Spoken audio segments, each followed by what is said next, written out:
welcome back everyone to episode 27 of Show and Tell. This is just my small adventure highlighting the creators and contributors in the Magic the Gathering community. This evening, I am thrilled to be joined by cosplayer, Bird of Paradise, scientist, Swifty, I believe, Magic Ambassador, Hoovian, probably also has Nenya's ring, Galadriel's ring in her possession, if I had to guess. Anna Margaret. Anna, thank you so much for joining me this evening. Hi, thank you so much for having me. I'm so excited. Me too. So much I want to dive into. And like a very corny joke, I always say there's no place to start than the beginning. So I wanted to talk about kind of your start in Magic first off. So when I believe you kind of started playing somewhat more recently than a lot of than people might expect, but what was your kind of introduction to playing Magic? Yeah, it's honestly just I'm coming up on 2.5 years of playing Magic. I'm not as new to board games in general, though, and I think that kind of is some background for how I got into Magic. So basically, I've been into board games my entire life. My family had a family board game night, and I fell in love with Dominion in middle school. And so Dominion is also kind of an engine-building card game. And fun fact, it was actually like made by somebody who's associated with Magic. And so I loved Dominion. I loved all these different card games, and I love kind of this genre. I was really into D&D, and my friends were like, you would love this thing. I think if you played Magic, you'd be obsessed. And they were totally right. And so my friends gifted me a pre-con, and we played Commander a few times, and I thought, like, oh, this is fun. I liked it. It felt a lot like Dominion. It felt like other card games I liked. And then, not too long after that, this is right around the time of the Crimson Vow set, I saw the trailer with Olivia Crimson Bride, and I remember just jaw on the floor, like, she's stunning. Do I want to be her? Do I want to deck with her in it? Like, do I want her to, like, suck my blood? Like, I'm not sure. And so I was three, like, maybe. Okay, yes.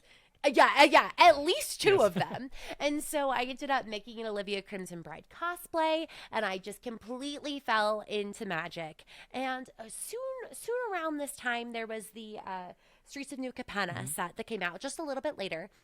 And with that set, they had a soundtrack. Yes. And something you might not know about me is that I have done competitive swing dancing since I was in high school. What? I started teaching and dancing and competing when I was about 16, 17. And so when I heard this soundtrack, it was like, okay, never mind. This is my new obsession. I've gotten those songs played from the Streets of New Capenna soundtrack played at many swing dancing events in the Denver area. Wow. And it became like my favorite thing. And so my first time playing Magic the Gathering with people I didn't know, so my close friends or my family, was when I was a cosplay guest at Command Fest Bellevue. And I went with my Olivia Crimson Bride cosplay, as well as Tasha the Witch Queen and Ginny Faye from the Streets of New Capenna. And I guess, the rest is history now. It's been 2.5 years of just lots of Magic. That's awesome. So, okay, was the Olivia Bride, was that your first Magic cosplay? Was the Olivia Crimson Bride? First Magic cosplay, excuse me. I think it's the first one I started, but it's not the first one I finished. This was a little bit of a bigger build. So I started that project, but I think before I actually finished Olivia Crimson Bride, I finished my Tasha the Witch Queen cosplay. Just because that one was easier. And so I think I finished a few others first, but that was the first one that I was like, drew you in. I need to do it. That one. Yeah, that's definitely. I've seen it. And I will probably pop up pictures as we kind of go along. I have a whole cosplay section we're gonna get to, but the Crimson Bride one is, as someone who does not do anything, I was like, it looks hard. That looks like it takes some time. But okay, so I have to say I'm super glad that you brought up the Capenna soundtracks, because there was Capenna had a soundtrack, and Kamigawa. And I actually had one of my guests was Amy Waters, who's contributed to both of the soundtracks. She is phenomenal musician. If you like those some of the songs there, I definitely recommend checking her out. But I mean, we went into this whole discussion how cool those things were, and like how I think it was a lot of ways a missed opportunity for was just to kind of like not promote them as big as maybe they should have, because I feel like a lot of people don't realize they're phenomenal soundtracks. Like it's like legit artists, legit music. It's not just like, oh, we just kind of did this thing. It's like no, they got some like heavy hitters to create. Jonathan Young was already one of my favorite musicians. His his covers, he does like emo covers of songs that are just fantastic. Lots of like anime music as well. And so I was already a huge fan. And so then again, you're right. The soundtracks are absolutely phenomenal. And while Light was at Wizards, Light now is working with Universes. He had a big hand in a lot of the creative design in the Streets of New Capenna soundtrack. And that's actually how we became friends. At Command Fest Bellevue, we were just chatting. And he's like, I was like, oh, you work for Wizards? He's like, oh, yeah. You know, how'd you get into Magic? And I was like, oh my gosh, the soundtrack. He's like, wait, soundtrack? And I could talk anyone's ear off about different styles of swing music. And so anyway. No, that's cool. I mean, I agree with you. Yeah. Jonathan Young did such a good job. Everybody on the team was fantastic. And if you haven't heard the soundtrack, stop what you're doing and go do that right now. Yes, please, guys, go check them out. I would love for them to do, I mean, a lot of opportunities, I think, in the future for them to hopefully bring a lot of those people back. Like I said, I'm a big Amy Waters fan. I thought her music was great. I mean, all the music on it was fantastic, but like, it's definitely like, that's the kind of stuff that intrigues me about what this game can be. It can be more than just, here's a deck, sit down, play cards. Like, you get cosplayers, you get people doing unique kind of videos, you get people, people doing music. But yeah, that's really cool. Excuse me. That's really awesome to hear someone else like, yeah, the soundtracks were so cool. Like, yeah, I thought so too. Like I thought it was, yeah. Oh, that's pretty funny. Yeah, that's super cool. But competitive. Okay, let's talk about competitive swing dance for a minute. Yeah. Because that sounds terrifying to someone who has no rhythm. But so you were doing it. How long have you been doing competitive swing dance for? So I started doing ballet when I was about 2. Oh. And so I've done ballet in different forms of kind of dance since I was very young. When I was in high school, one of my friends, she was into swing dancing. And I still commit to saying, if you want to meet friends and hang out with people, swing dancing and social dancing is exactly what you should be doing. Wow. And so I am so happy that young me had a group of friends that was just like, yeah, let's do this. And I discovered that I think it helped that I had already been dancing for over a decade at that point. And I discovered I was pretty good at it and that I could get into events for free if I was teaching or performing. Yeah. And so it was more of a pragmatic situation of like, I really want to go to all of these events. Yeah. I can probably get in if I'm helping teach or volunteering or competing. And so that's kind of how I fell into it. And I'm super lucky that I was able to be a part of a college team. I was able to teach swing dancing as well as Argentine tango and blues dancing through college. And I didn't really party, but I did a lot of social dancing in college. And so right around the time that I was a teenager, I had reconstructive jaw surgery. And so I channeled my I can't talk into I'm just going to go dancing. And I did a lot of social dancing and swing dancing. So I still, I do not compete as much anymore, but I do still dance. And I'm a part of a dance company, the Denver Diamond Dolls. Oh, wow. And so we do a lot of swing inspired and vintage inspired dancing, and it's fantastic. And so I'm super happy that young me stumbled upon this. And it's just such a wonderful, fun sport and hobby. I feel like by the end of this interview, I'm gonna not understand how you have any time for sleep, just between all this stuff that sounds like you. But that's awesome. I mean, I don't. This is where I admit that I do not sleep enough.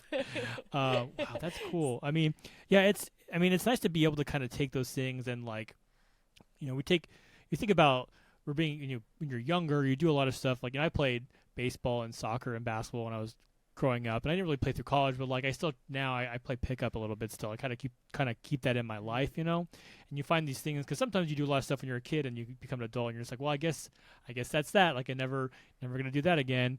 And there's like a weirdness where like magic is kind of something we've been able. I mean, obviously you're a little newer, but it's something you can kind of take with you for the rest of your life, right? Like magic's something you're always gonna be able to do. And it's cool, I think, being able to kind of like continue doing some of those things you've done when you're younger, because it's really easy, I think, to to forget, like when we get older, like we can make excuses for things, but like if you want to do something, you'll figure out a way to do it. And being able to like commit to that sort of thing, I think, I don't know, it's kind of cool to hear. It's a very I don't think I've ever met a competitive or swing dancer before, but yeah, that's pretty wild. That's kind of fun to send to hear about. It's really fun. But I do think you're touching on a really interesting point. I think it's our society makes it so easy to have systems in place when we're young and when we're in school to hang out with people. Yeah. Like you're so close with people in classes. There's so many different organized sports, clubs, things that you can be involved in. And I do think it's harder as an adult. You do have to like be more intentional about finding those ways to find community Yes. and find activities that are like positive ways to enrich your life. And I do agree with you that magic is such a good way of finding community. There's conventions where you can gather with like people that share a common interest, and you 9 times out of 10, if you're wandering through the command zone and you need a game, you can find a game to play. Yeah. And I think that that's such a beautiful thing about magic. And so I agree with you. I think it's really awesome to be able to have a hobby that feels like community as well. Yes. I think, that's for long-time listeners of the show, which is probably not a lot of people because a lot of people don't listen to my show, but that's okay. I'd like to talk. Yes, they don't listen to your show yet. You're doing yes. great. Oh, God. Thanks, Mom. But no. I think that is one of the best parts of the game is the community aspect, and I think that not only do we have I think about it 2 ways, because not only is like our community is for everybody, and I think we have a responsibility as well of making the game as available to as many people as we can. Mm-hmm. I think that's one of the most impressive things I've really seen as I've kind of really dived into kind of doing these interviews and kind of picking the game back up, because I've played on and off. I'm gonna date myself since junior high, so that's gonna be, I'm gonna feel really old right now, probably 26 years. But it's really this kind of last go around where I've really kind of like met people through playing Magic, and like I have people now who I would like, I have friends who I'm like, oh yeah, I met them playing Magic, which is not something it was really like my friends, we started playing Magic, but now it's like, no, I have friends like I've met because of Magic, and it's a very interesting experience. It's wonderful. It's nice, like, being able to kind of like connect with people in this kind of particular way. So it's, I think it's very nice. Like it's a nice thing, especially as you kind of get older. It's harder to kind of we think it's harder to make those sort of connections or kind of be involved in those sort of communities. But like, no, everyone's kind of out there, and when you can kind of find an outlet to meet those people, it makes a big difference in like your outlook. Mm-hmm. Okay, so that was kind of veered off, but wanted to kind of get back to Magic a little bit here. But actually, so just kidding. So Dominion, I saw you. Okay, I don't know when this is going, but I think you were talking about Dominion. I think you posted today about something about an app that just. Oh yeah. Okay, I don't know what I'm gonna feel a little embarrassed. I don't know what Dominion is or what the app is. Can you explain it to me? Somewhat. It doesn't have to be quickly. I don't care. I got nothing to do. Sure. Yeah. So talk about what is Dominion and what is that like? Because it sounds like you're very into it, so I'm very intrigued about what it is. So I recently saw a tweet that was saying like list 10 things that you could talk about unprompted or like without notes for 30 minutes. So you've stumbled on one of mine. Okay. And so I'm excited to talk about this. So I discovered Dominion probably in like 2007, I think. I know I was in middle school, and some of my family friends were playing it. And what's really cool is that it's an engine building game and a deck building game, where you are building your deck from a selection of kingdom cards. Okay. I think it feels a lot like drafting. Okay. And so everybody's playing from the same kingdom cards, and your goal is to have the maximum number of victory points at the end of the game. And so there are now 15 expansions, and there are so many new cards, and with each expansion, more different cards can be added to your kingdom. And so I think it's a really fun board game that is self-contained, and so it's not like a TCG where there are booster packs that you're buying. And you don't come in with a pre-established deck. You're building your deck as you play the game. If you've played Ascension, it has kind of similar flavors and feels to Ascension, and it's an incredibly fun board game. And so when I was younger, this quickly became my favorite board game. I loved Clue, and I'm so lucky that I have an older sister, though who is not as competitive as I am, but was always willing to play whatever board games I was obsessed with and wanted to play at the time. So I'm so lucky that my family was so into gaming with me. And so I just got really into this game. And I went to college with my copy of Dominion, and I think I brought like a few expansions with me, and I'd rope all my friends into having game nights with me all the time. I played tons of Dominion. When I worked for an electrochemical company, there were times where I wrote their data analysis software, and you couldn't like leave your simulations. You like had to kind of babysit them.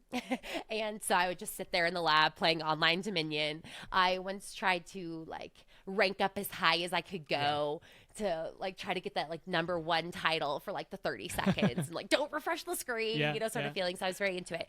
But they used to have, this is where it gets to the app. They used to have like a phone app and computer app system that was under a particular company. And then it was in like, I don't remember, like 2016. You'll have to look at the exact date if you're super curious. But sometime in that period, the rights switched. And so that particular system went away, and a different developer took over and made a different online system. And I didn't like it. Oh, that's a bummer. I don't know. Maybe it was just because, you're used to one thing, and they did make improvements as time went on. But there were things like you couldn't close the chat log. Everything was upside down from how it was before. Like, just things like that and it went from like where you could purchase all the expansions in the app to there was a subscription model. Things like that changed. And so I sort of fell off playing online Dominion. I got an email that they were making a new app for online Dominion, that you can have it the same like you did before, an app on your phone. And so naturally I'm ecstatic, and I've spent a lot of today playing Dominion on the app, and it's incredibly fun. I'll have to look into that. And I think it's a great game. I think for a while, it was my go-to wedding gift. Anytime I went to a wedding, I'd be like, and here's Dominion. I've branched out a little because Wingspan is one of my absolute favorite board games as well. And so it depends what gift I give now at weddings, some board game of some sort. But I will say it's an incredibly fun game.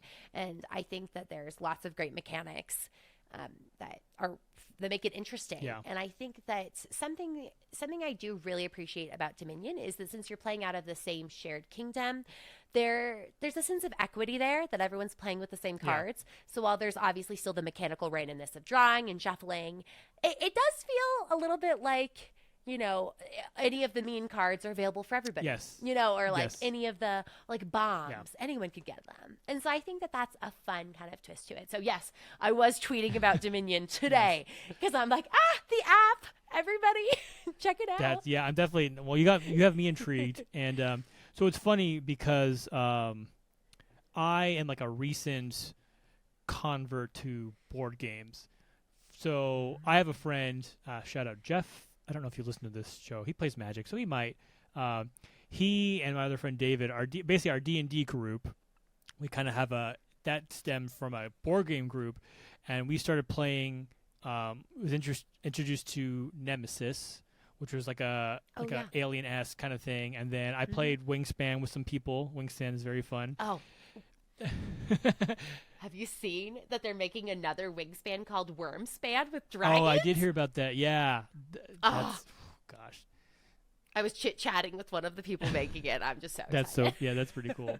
But then like we just played Scythe, which was a pretty interesting one. Oh my gosh. Scythe has very similar feel to Wingspan, except for you're taking over the board. Yes. So it's like an infinitely better risk. Yes. I always recommend Scythe. Scythe. Was really cool. And then we also did a Terraforming Mars, which I really enjoyed. Oh, even better. You're just listing all my favorites. I'm just going to invite myself to your board game night, it sounds like. It seems like I just need to participate and play all these games. You'd fit right in. It's and these are guys like Jeff has, I wonder if he'll send me a picture. He's got like one of those walls where it's just like board games, and it's just like games. He has, he buys them. He does the Kickstarter, and then he jumps on. He's like, I haven't played this one yet. Like maybe one day we'll get to it, because it's hard because you find a game you really like, and then it's like, well, do you try a new one or do you play one? That's why we got stuck playing Nemesis for a while, because it was just we really liked playing it, and but But then like, well, let's try something else. And like Scythe was really fun. Now I've been really jonesing to play Terraforming Mars again and Scythe. And I'm just like, gotta get a game night going. Well, if you like those flavors of games, ironically, I feel like you were snooping in on my house when you're mentioning the Kickstarter games you haven't played yet. But I backed this Kickstarter and I did recently play it. It's called Flamecraft. So if you like that kind of flavor of engine building games, Flamecraft is a recent favorite of mine that I backed the Kickstarter a long time ago and just played it recently. I was like, I love it. So, and it's funny. So to your point, well, I was kind of always, when people started really getting into board games, I was kind of like, in my head, board games had always been like Monopoly, right? That was like my head what a board game is. But you kind of get into these more in-depth games, and obviously there's a lot more comprehensive rules. And I think your point about the equity aspect is, the game, it's like the games I've lost with these playing with my friends is like, well, one guy knows how to play the game a lot better because it's the first time I've played, but I didn't feel it's like, well, if I would have drawn some lands, I could have won, or was, there's like just knowing the game is enough to kind of be like, have a chance to, not that you need to win every time you play, but it's like, oh, I don't feel like I'm getting blocked out of winning because like I matched up against a deck that's just gonna, stomp on me because of like the rock paper scissors sort of aspect. It's like, oh well, since everyone's kind of on being a self-contained sort of system, there's like, this is what's here. This is what you work within the rules of this particular game.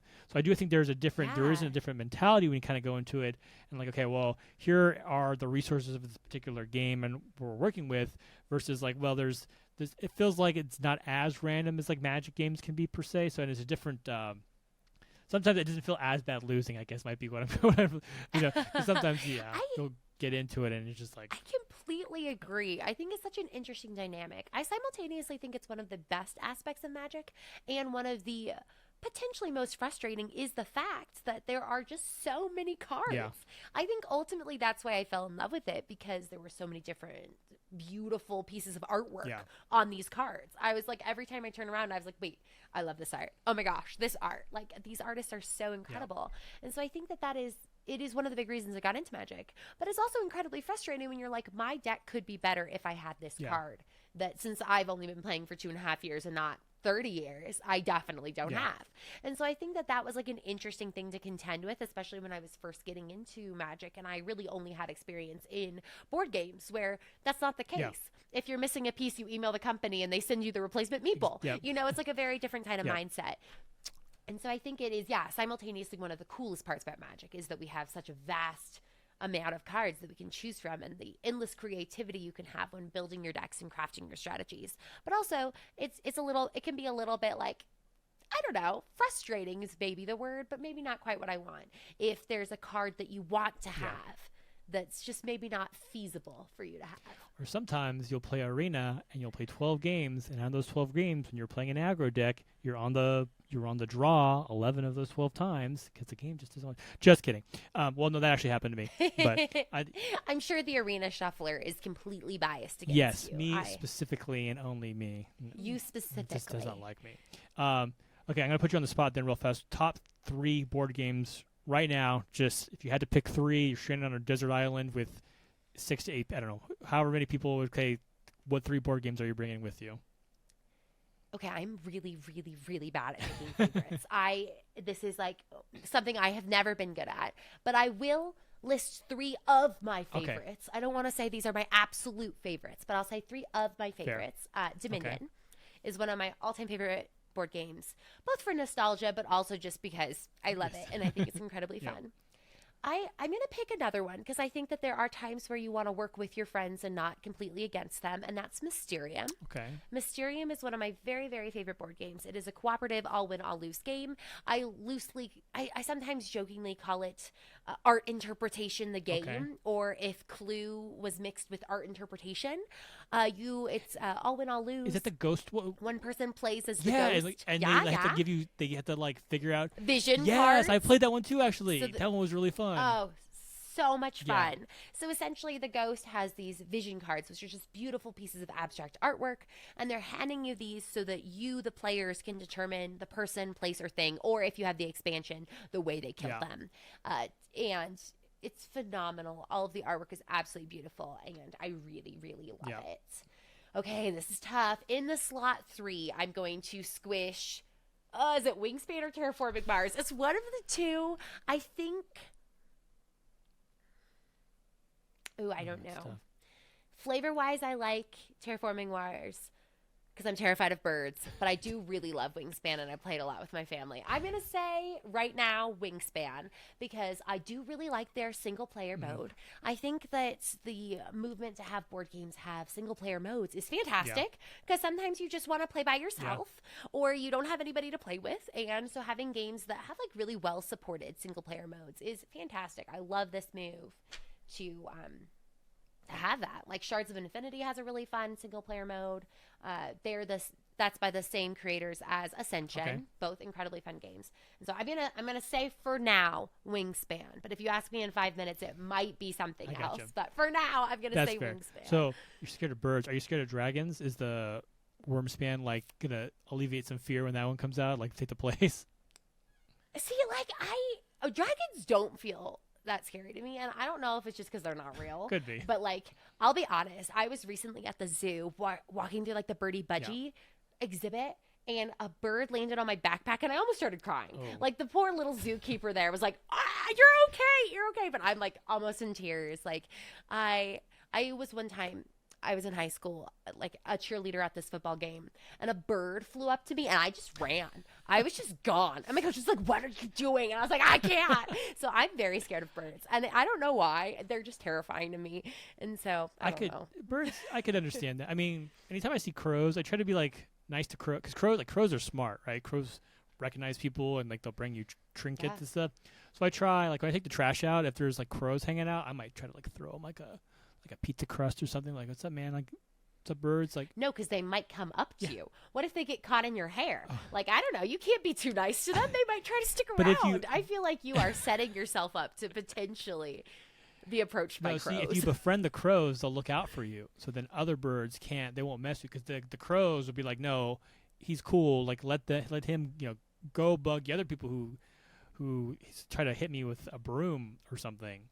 High risk for high reward. You might be approached by birds, but you might stop other birds from approaching you. I'm not sure. I might just try to avoid all the birds, but I can see your logic. I'm following what you're doing. I'm just not sure I'm on board. Oh, and we're back. Don't know what happened. It was the birds. You're right. The birds came after us. That was okay. Stay away from the birds. Stay away from the birds.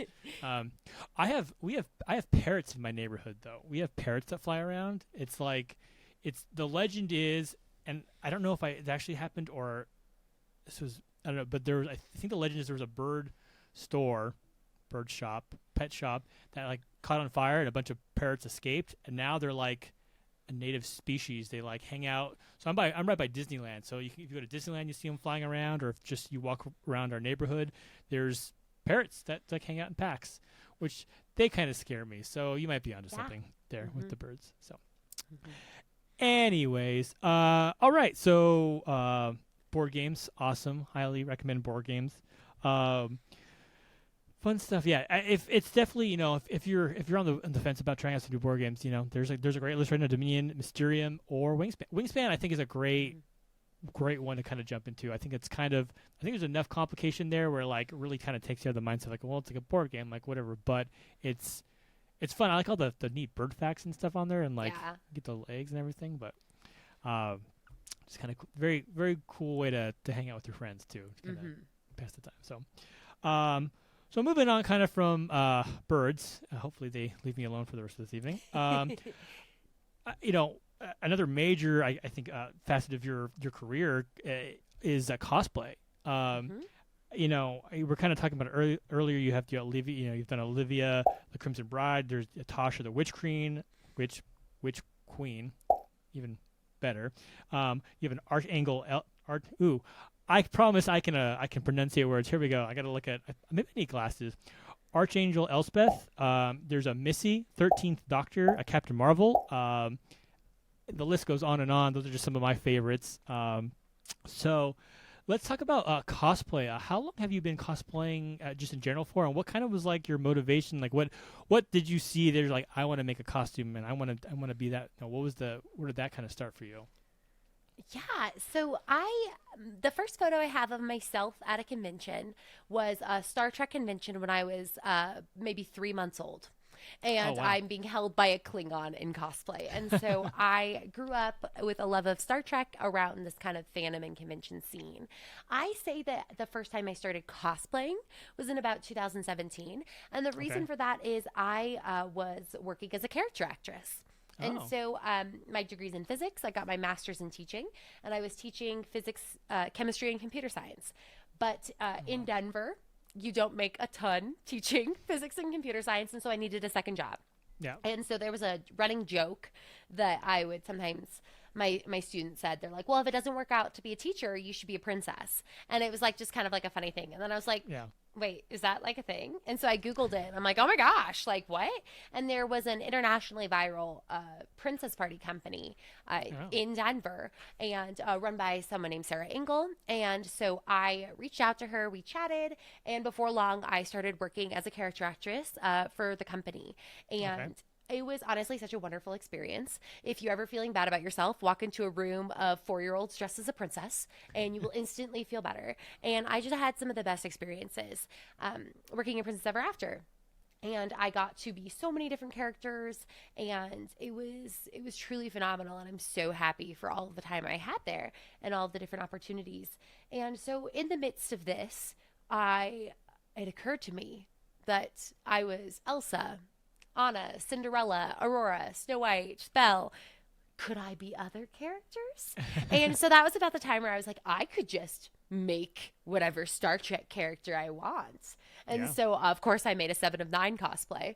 And it Okay. was it Yeah. was magical and I loved it. And I brought it to a Star Trek convention. And I was like, okay, now I need to make more. And so I made, Deja Thoris, which I don't know if you've seen John Carter. It's based off of Princess of Mars, which is a phenomenal sci-fi book, and I love this movie. This is a hill I'll die on. John Carter is a fantastic movie. The marketing was terrible, although I should say Josh Lee Kwai worked on that preview, and we literally Oh. over dinner one time, I was like, I think the trailer sucks, and he's like, well, I'm sorry. I was like, sorry. But this is a weird. I'm getting off on a tangent, but I made Deja Thoris's wedding dress, like so many different of the like costumes. Yeah. But I had it in my head that I had to make the costume to do an event. And I think that was because working as a party princess and as a character actress, that's what I was used to. I was like, yes, Yeah. you make a costume and you wear it to an event. You do an event as this character. And then one evening, it was literally a Tuesday. I remember this. I was feeling down because there were more costumes that I wanted to make and there were no events near me coming up. And I was like, how am I going to do this? Like I want to make all these costumes. What am I going to do? And then I was like, I could just get into costume now and take pictures. Like I could Yeah. just do that. No one's Yep. stopping me. And I did. And that's kind of when I think I became a cosplayer. That I was like, Okay. yeah, I will just dress up in my basement and photograph these costumes I've spent hours making. And so I kind of just tumbled from there. Yeah. That's. I mean. So as a side note, your party purchase thing, kind of familiar with that world a little bit. Way back, not way back, but before I met my wife, I dated a girl who who did that, but as a fairy. Like she was in the business where she would go to parties as a fairy. I had a still whole am persona. a fairy. Yeah. So like I know that's a pretty and it's like it's like they hang out and it's just like I think it's a great time. I think all the everyone there has because it's like when you commit to sort of I think that's kind of the fun of cosplaying is when you really commit to the character or the event, like everyone has fun, right? That's the whole point. You know what I mean? It's one thing if you're like kind of like, oh, this is kind of no. When you commit and the people around you commit, like there's like a type of magic that kind of comes from that. So Oh, I think it's so true. Like yeah. I did events. So there's a university in Denver called Denver University. And they used to hire princesses to come to their gymnastics meets and their ice skating wow. meets. And college students are just as excited to meet Elsa. Oh yeah. As long as you are like there and ready and like, yeah, let's take a selfie. You Yeah. want to do a TikTok? Sure. Like if you're on and you're there, like everybody's excited. It's always magical to meet a princess. And so I completely agree. And I do think that like in my time as like working as a character actress and training people and doing this I think it's really been eye-opening in so many ways. It's helped Mhm. my confidence and my ability to walk into a room with confidence even if I know nothing. Bringing it back to Magic, I mentioned my very first time playing Magic with people I didn't know, like Yeah. intimately, and my family or very close friends was when I was a cosplay guest at an event. Yeah. And I remember walking into that room knowing absolutely no one and having never really played Yeah. in costume, and I could have felt awkward, but I think it takes two to be awkward. And so if you're not awkward, it's not awkward. Yeah. It's fun and it's magical and people are excited. Yeah. I mean, I was just joking about that before we started the show. Was I'm a very introverted kind of shy guy, but I just fake. Sometimes you fake it till you make it, and then Mhm. when you find yourself not faking it anymore, you're like, oh, it's like riding a bike, right? The training wheels are up, Exactly. and then you don't even realize that actually. Here's a funny story. When I was learning to ride my bike, I had training wheels, and one day I just was going to go ride, and I was riding around, and I came back, and my Uncle Tom had moved them up just like 2 inches on each side, so they weren't working, but you couldn't really notice. It's like, oh, he's Scottish. I can't do his accent. But he's like, hey, you just rode your bike. I was like, what? I was like, oh, and then you Oh don't my realize gosh. sometimes. Okay, So I was what like, oh, is it with family members and just pushing you to ride a bike? My cousins live in Ireland, and we were okay, visiting my cousins when I was in like kindergarten, and they were aghast that I didn't know how to ride a bike without training wheels. They're like, "What?" They literally pushed me down a hill on a two-wheeler, like, "You're gonna figure it out," and I did, but it was still like, "What? Like, what's happening?" So no, my family did the same thing. there's like a weird. I mean, maybe there's just more stuff to do these days, but like a lot of times like as a kid you had a bike, right? And you had to learn to ride it at some point. So like, and there's just Yeah. years of sitcoms, right? Too like, right? It's just like, okay, Michelle, Full House, like you got to learn to ride your bike. It's like, I'm gonna fall in the bush, but then she does it, and you feel good, and now we all do it, and now we all ride bikes all the time. I haven't ridden a bike in a while. You still, you never forget though. I did ride one like a few years ago, and I was like, oh yeah, this is. I remember. You never forget. It's one of those Okay, well, things. it's good to know. I guess there's that saying, it's like riding a bike. I haven't tested the theory lately, so I'm glad you tested this and it worked. Yeah. So now you know. If you ever have to ride a bike, it's like, Drew told me I'm gonna be fine, and you're gonna be good to Okay, go. I'm coming back to you if it doesn't work. Too funny. Gosh, I had a thing I was gonna say about cosplay, and you were doing your thing. Oh, lost it. I'll come back to me. So, Okay. what would you say? I always have the utmost respect for cosplayers because, like, okay, remember, put a pin in that. When you first start out, I'm sure like now you've kind of done a lot of cosplays. Like, what is like the one thing you wish you knew now that if you could tell yourself when you first started, like if I knew this one thing when I first started like making costuming and all kind of stuff, like is there any like tips or hints like you would have to like a first time cosplayer? Yes, I do. I have two. So the first is, it's not worth staying up all night and ruining the event to finish your costume. It's just not. I think Okay. that there are so many times where there's this glorified image of con crunching and like Yeah. finishing frantically in the middle of the night to wear it the next day. And I mean, I still am somewhat guilty of this, especially if it's for like a sponsored build or something. But I try to remember that there's always another event, there's always another opportunity, and really, sleep is important. Even Yes. I don't always follow this, but it is important. And I think that like you'll end up being happier and have more fun if Yeah. you give yourself the grace to finish later, or just wear it partially done. Nobody will really notice or care, or just wear something else. And so that was something I wish I could tell myself. Like, I remember, like I mentioned my Deja Thoris cosplay. I Yeah. remember feeling so down that I didn't finish it in time to wear Saturday to this convention, and I had to rewear a costume. But everybody loved my costume. It was totally fine. Like, it was a wonderful day. And then I still spent that whole night finishing to wear it Sunday, and then I was exhausted with a migraine and tired. And I wish I could have just gone back and reworn another costume and then worn it to the next convention. Like, I think that there's this mindset, and I think that it's kind of glorified a little bit by how quickly social media moves. I think that Yes. sometimes there's this notion that the second you post a photo, you have to move on to the next thing. Or once people appreciate a costume, you can't wear it again, which is totally not true.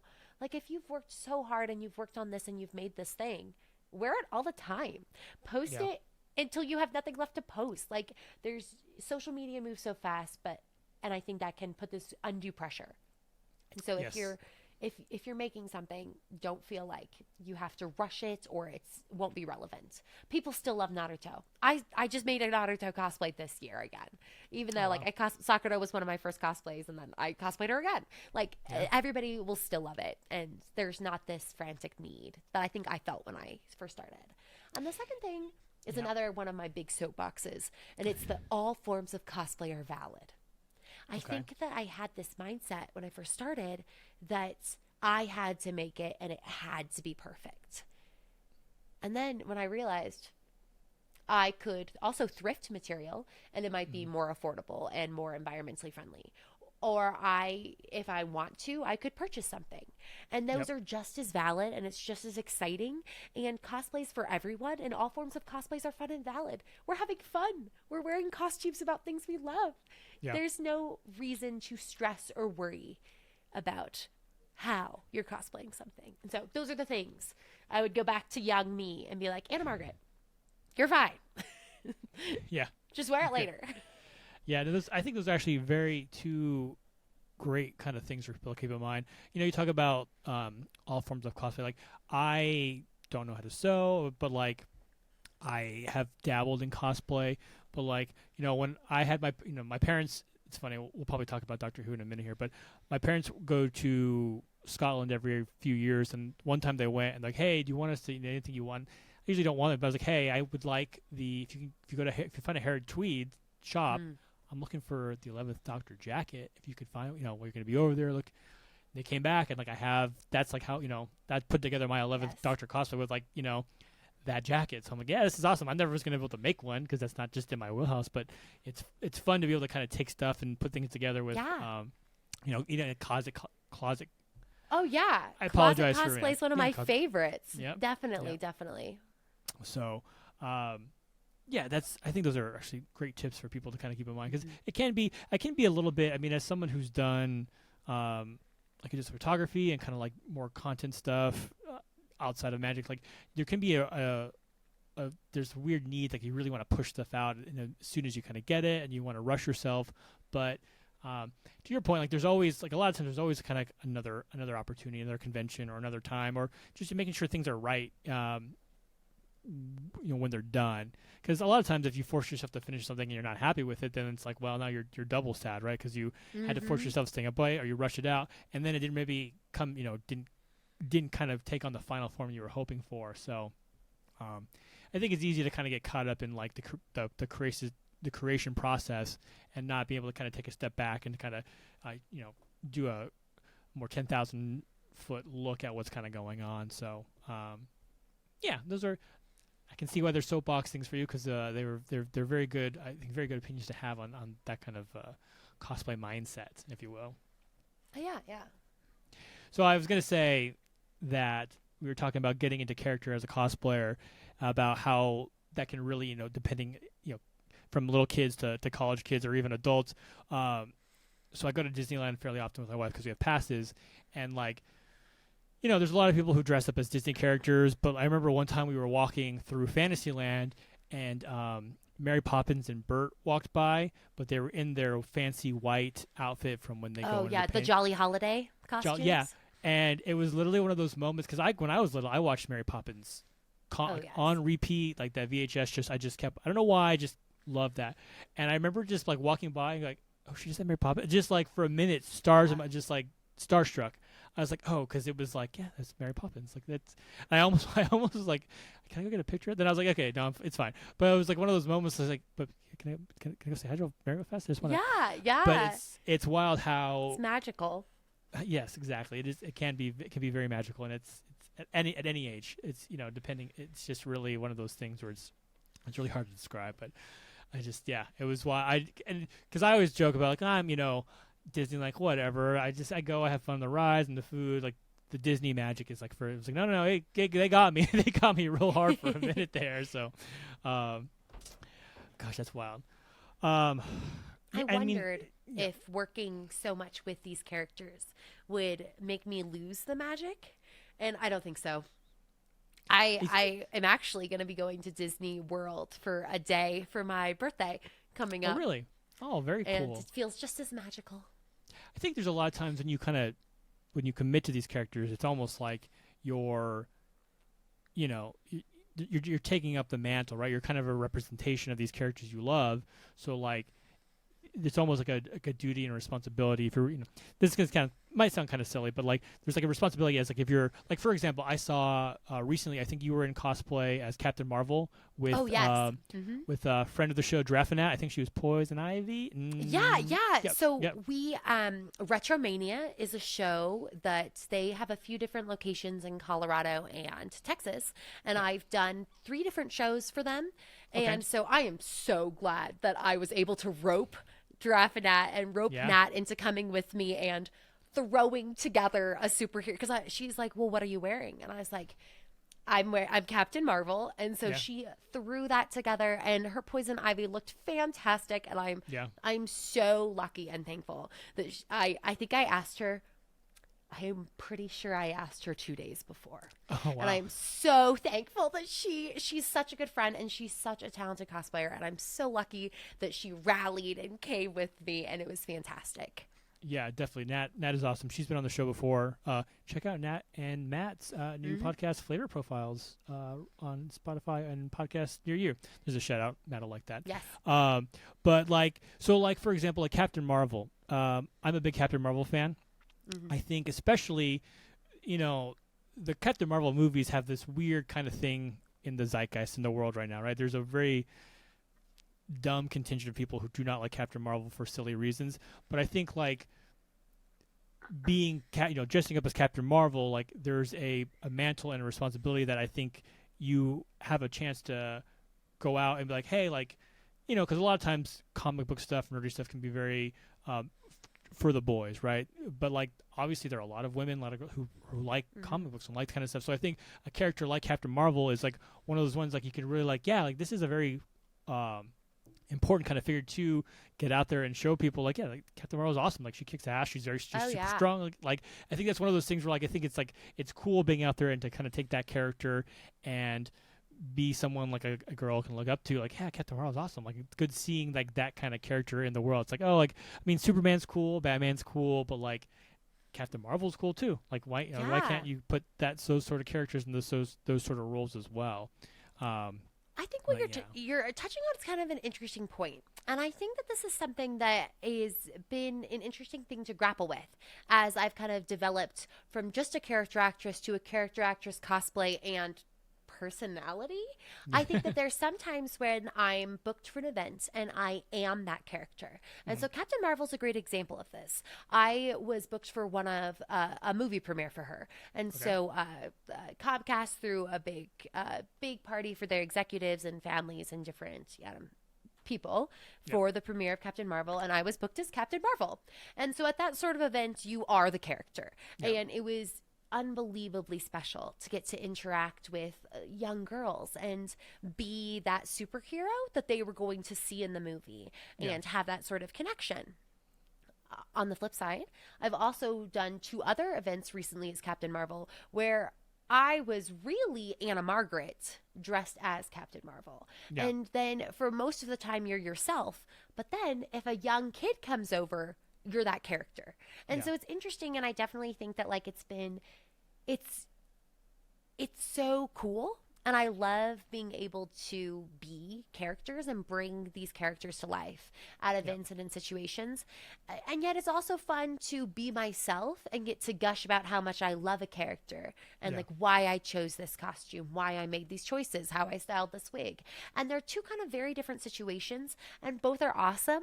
And I think that they both have allowed me to express a love and a passion for a character, whether I am that character or I am myself talking about how much I love that character. I don't know if that makes sense, but it's been a really interesting kind of cool thing to explore. Yeah, definitely.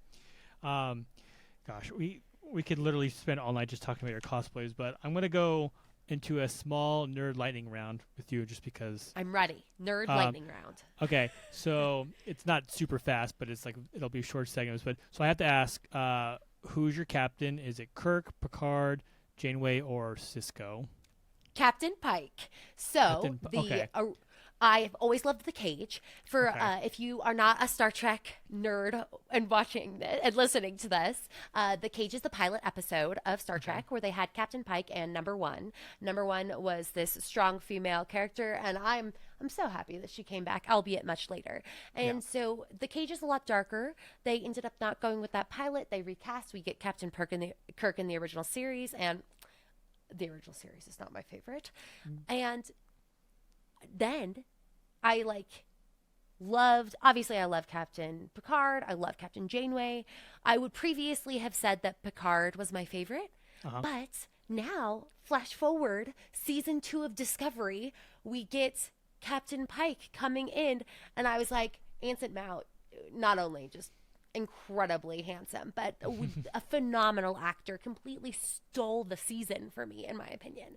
And I was like, wait, do I have a new favorite captain? And he really, really wanted to do a spin-off series. And I know he advocated for that heavily. Everybody in the fan base did as well. And so we got Strange New Worlds, which is, I might say it's my favorite Star Trek now, where we have Captain really? Pike. Okay. And, I was literally guesting at a convention with him, and I was like, you might be my new favorite captain. And he's like, good, I want you on my podcast. And I was like, yes, I'll be on your podcast. But anyway, so beam me up, Captain. Let's go. Curveball, Captain Pike. That's a good answer. Yeah, gosh, I'm a little rusty on my I've been trying to get my wife to watch Generations to kind of start somewhere. But I've heard nothing but good things about Strange New Worlds. It feels like, I think the most thing I've heard is it feels like the most Star Trek-y Star Trek they've had in a while. I think it's a beautiful place to start. So if you have never seen Star Trek, you can go into Strange New Worlds. And yes, I think there's some beautiful nods and beautiful references to past Trek, but I think it's approachable with absolutely no background. And I think it's a phenomenal story, and the characters are wonderful. And I think that one of the places that Star Trek really shines is that Star Trek has been a platform and a lens to discuss social and political issues through the lens of sci-fi. And I think that Strange New Worlds, even from the first episode, you're like, yes, this is what I love. It felt like, Measure of a Man. It's The Measure of a Man is an episode from Star Trek Next Generation where they're essentially debating whether Data, who's an android, is sentient, has life, should have rights. And those types of episodes are just, I love them. I love those kind of nuanced discussions through the lens of science fiction. It's just far enough removed from our reality that I think we can have more in-depth and nuanced discussions about it. And so Strange New Worlds, I think that is a beautiful place to start if you're like, what's this Star Trek thing? And then maybe Captain Pike will be your favorite too. There we go. All right. That's well, now I have a pitch to make to kind of get some Star Trek. I'm ready. I'll let you know how it goes. Like, it works. Like, that sounds all right. Stranger Way. Like I said, I've only heard good things, so that's pretty exciting. So, all right, Captain Pike. That is definitely a curveball, but I like it. So much like choosing a captain, who's your doctor? Okay, this one is harder for me because I vacillate between so many of them. And there's such an irregular frequency. It's not an oscillation. It's a vacillation. I'm not sure. I think that the first episode of Doctor Who I ever saw was The Empty Child with Christopher Eccleston, the Ninth Doctor. And it was haunting and beautiful and completely sucked me in. That said, Rose Tyler is my favorite character, and I love her with the 10th Doctor. Yep. And so I think I'm going to say that my doctor is currently 13 or 14. It's either David Tennant coming back as 14. I think that David Tennant is such an incredible actor, and he not only reprised his role as the Doctor phenomenally, but I think he was able to add some of this haunted element that we saw so much in Peter Capaldi in 12, and he was able to kind of pull that into his performance, and I thought it was beautiful. But I also love Jodie Whittaker. I loved having a female doctor. I think she suffered from some poor writing, but there were moments where she just completely blew me away with her emotions and the way that she was able to like approach different sentiments. And so that's what I'm going to say right now. But again, ask me in 5 minutes and I'm going to be like, Christopher Eccleston, or like, Yeah. no, it's Matt Smith. I don't know. I like them all, but I'm gonna loosely say 13 or 14. It was so my wife got me into Doctor Who, and we had watched Jodie's first 2 seasons, season and a half, 2 seasons. I think we had the last we didn't watch the last season, and then I had heard a lot about the last season was great, but we watched it. I mean, I enjoyed actually pretty much all of it. I do think the writing could have been a little stronger, but I thought as the Doctor she was fantastic. Exactly. That's exactly how I felt. Yep. I felt that yeah. Well, and I mean, I think that Doctor Who is one of those franchises that's just so lucky, or like fandoms that's just so lucky to have like the best. Like every Doctor is great, and every Doctor has episodes that I would absolutely recommend. Yep. And that keep you up at night thinking. Like I think that there's no wrong answer in that one, which is good. There's no like wrong choice with your favorite Doctor. Yeah, you could say. I mean, it's funny because like you think about, especially like New Who, like a lot of people really like Eccleston because like that was for a lot of people their introduction to Doctor Who, right? That's what really got us into it.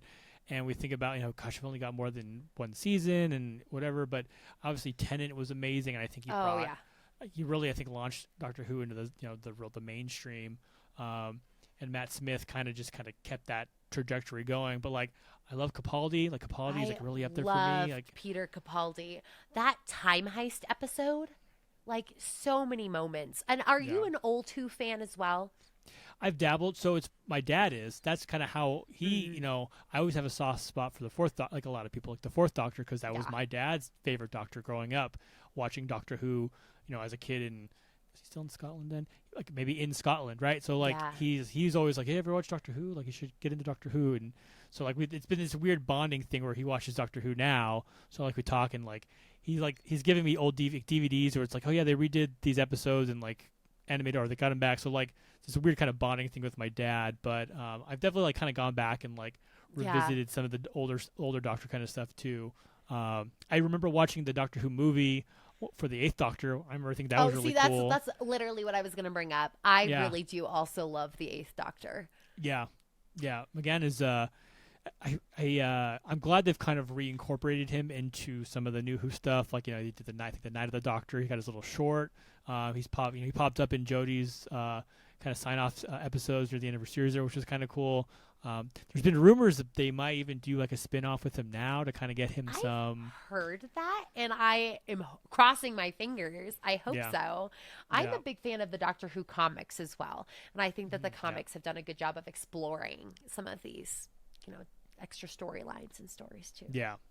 That's the one I have like a list. I have a bunch of things in Amazon of comics I keep meaning to buy. I just haven't found the time or the money to do it quite yet. But it's just to your point too. I mean, Doctor Who in a lot similar ways of Star Trek, like kind of the ways they kind of approach. It kind of gives you the sci-fi lens to approach some more social or philosophical issues that you may not tell in a direct kind of way. So. I mean, like we got the first interracial kiss on television with Star Trek. We have like beautiful different social issues being able to be addressed. So yes, I agree. Sci-fi is the best. Yes, it really is. Yes, big sci-fi fan for sure. Awesome. So I want to actually pivot just a little bit because obviously you are amazing cosplayer, magic player. But you come from what might be the most interesting background of someone I've spoken to as a scientist educator. I mean, you've kind of alluded to it before, earlier tonight. You were a physicist and you taught computer science. I think you said as well. Yeah. Is that your so? So you're real smart. So let's start there. No, I think that something that's so funny is that people think that art and science are so separate, but I think that they're really similar. And I think that like the way that I approach like a art project feels so similar to how I would approach solving a problem or like, writing an interesting piece of software. And so I feel like they're much more connected than people think, but at least for me, they always were. I started robotics when I was in the 6th grade. And so I started doing first Lego League, where we were able to learn to code through doing kind of this like block coding, where rather than typing out the lines of code yourself, You kind of like drag and drop different blocks of code. You're Yeah. able to build robots out of Legos and program them to do things. And of course, Oh, wow. as someone who loves Legos, this was exactly what I wanted to be doing. And I Yeah. also had to make sure that my robotics team always won team spirit because, again, I became a cheerleader and that is just who I am. We always wore Yeah. costumes. If you Oh, look wow. back at Okay. like old robotics photos of my teams, I think I ended up going on and I ran my high school robotics team with First Robotics, where you actually built robots out of metal and wheels and gears and all the things and program them using wow. C.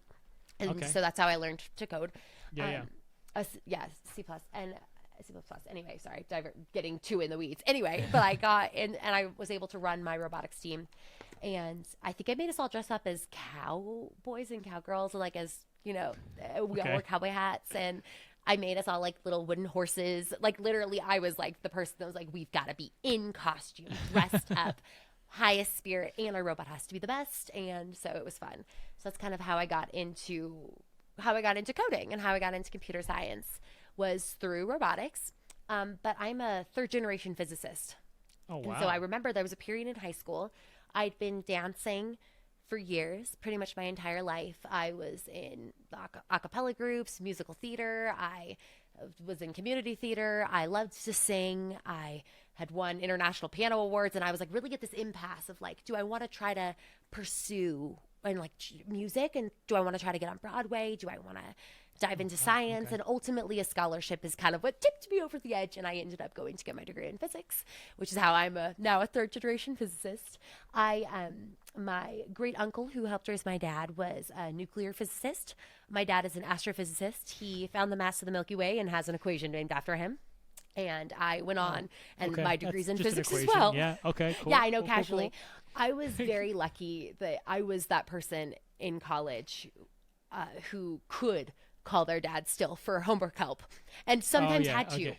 Yeah. I like still remember. So my lab partner through college, he's absolutely brilliant, and now is a professor at Stanford, and fantastic, super, super, super bright guy. I remember we were partners, and for this particular computational physics class, we had one other partner in our group.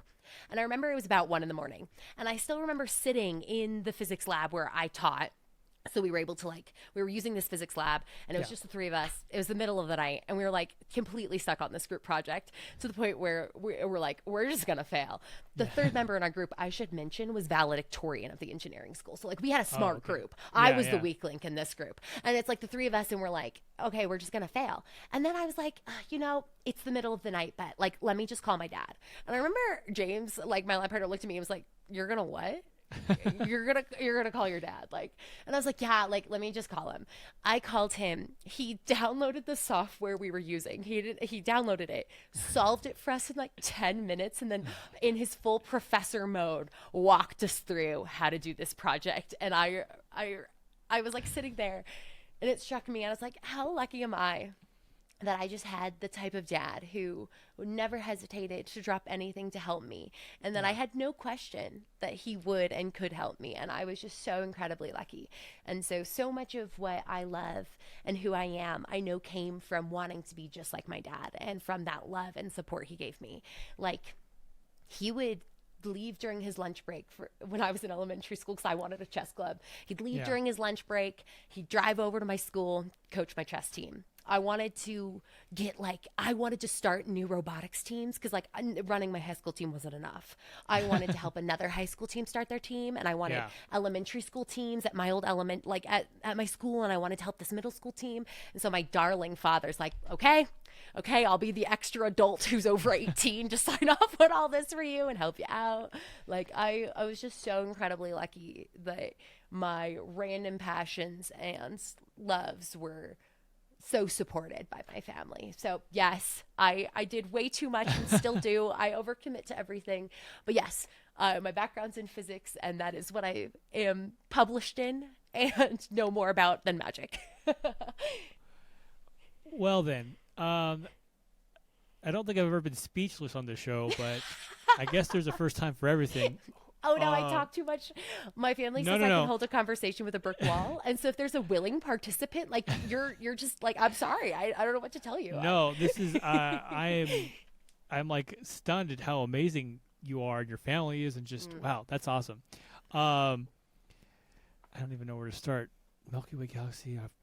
We just keep talking about my dad. He was great. Dad sounds awesome. Yeah. I used to sit in on his physics classes. So I was in like fourth grade, and I would go sit in on the class, and I would make him walk through whatever he was teaching beforehand with me so that I'd have all the answers.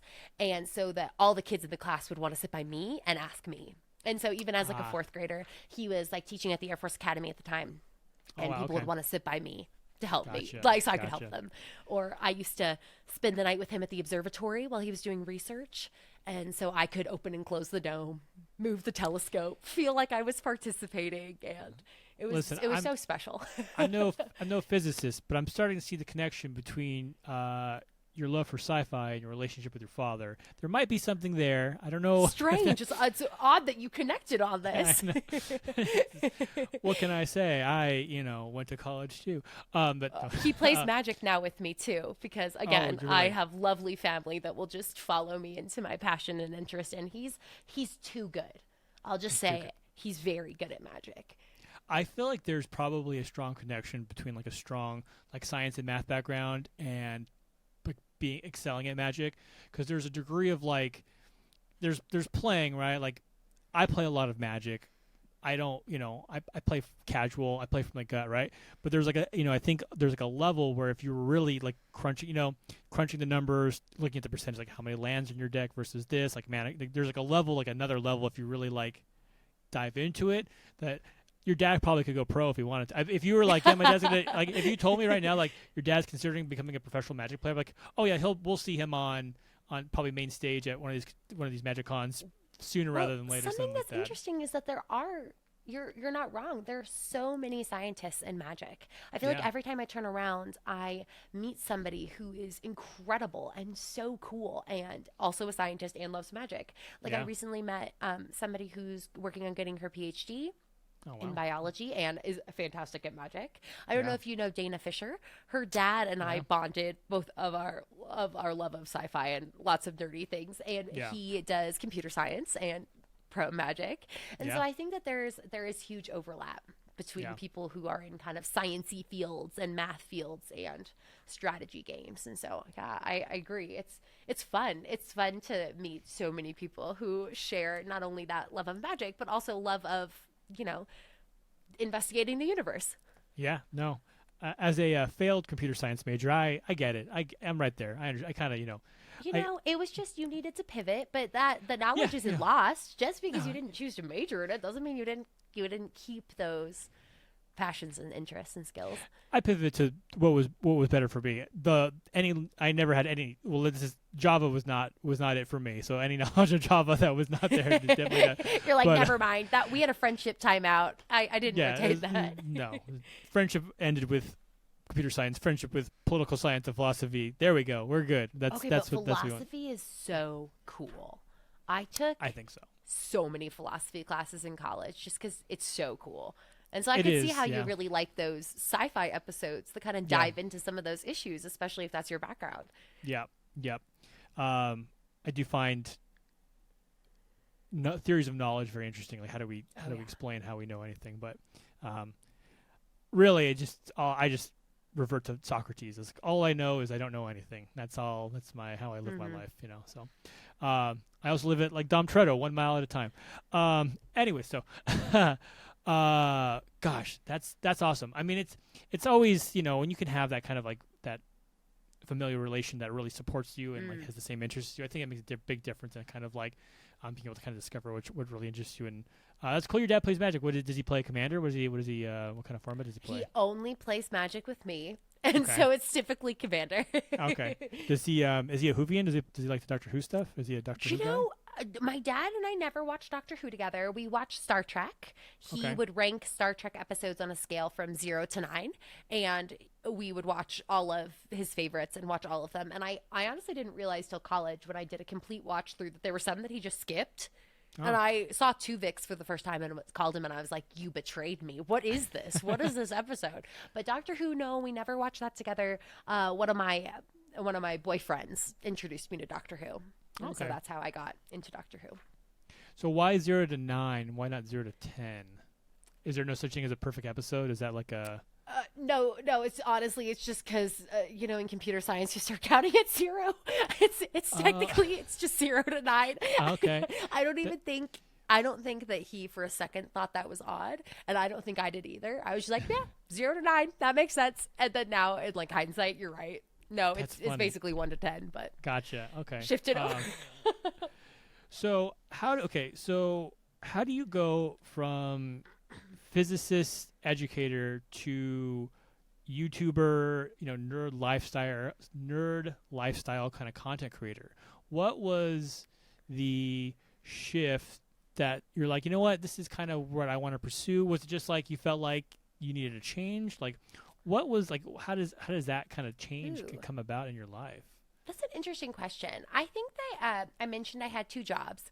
And so I was working as a character actress and cosplayer concurrently with teaching. And so I taught physics, chemistry, and computer science for a few years. And then I took over running a computer science program. Okay. So I was running a computer science program at a fairly large school that had about 3,000 people. Okay. And I taught AP Comp Sci, data structures and algorithms, and iOS app design. And I loved it. I really, really, there's so much I love about teaching, and I love working with students, and I loved being able to do research and help people kind of discover a passion for things that maybe they hadn't been exposed to before. And I really, really loved many parts of that job. The pandemic hit, and all of my classes moved online. And I felt like so much of what I loved about teaching was just gone. Suddenly then what I was working with was administrative tasks and people who were very upset. And I lost those in-person connections that I so valued. And I went from like coaching the cybersecurity team and being able to do really interesting hands-on like labs and activities and form these really impactful relationships to having everything be online. And I think online schools and online teaching works for some people, but I was like, oh my gosh. And I did not. Yeah. It did not work for me, and it was not what I wanted to do. And so I ended up leaving teaching during the pandemic, and I accepted a computer science contract position. And so I started doing just straight computer science work and working as a computer scientist while also still cosplaying, doing content and everything. And I kind of just thought that's where I would stay. I'd just move back into science and back into doing what I had my degree in. And so I accepted that contract. I did the contract, and towards the end of that contract, I realized that I was very close to content being enough to be my full-time job. Okay. And it had kind of happened like almost accidentally. Like you sort of like stumble into that point and you're like, oh, well, actually, like I'm pretty close. And so I was like, well, I'm going to give it 2 years. And like, let's just see. Like, let's see if this makes me happy, if I find it fulfilling.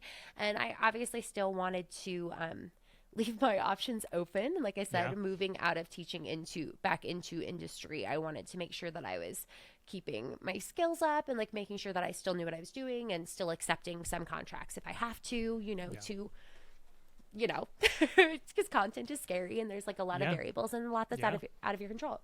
And so I think I don't think I made like a leap into content creation. I think sometimes there's the idea that you're like doing something and then you're like, and I leapt into doing this. For me, it was a very gradual kind of shift. Like I worked as a party princess for 6 years. I had been doing a lot of, video production and different things for a long time before it slowly overtook my full-time job. Yeah. Okay. So I don't know if that answers your question. No, but I think that's kind of what happened. Yeah, I think it's a very important point. Is like a lot of successful content creators don't just quit their job one day and go, I'm doing content full time, right? Yeah. Because it's like your point. It's very scary. There's no real safety net. It's not, especially if you're just starting out. Like it can be very hard to break through.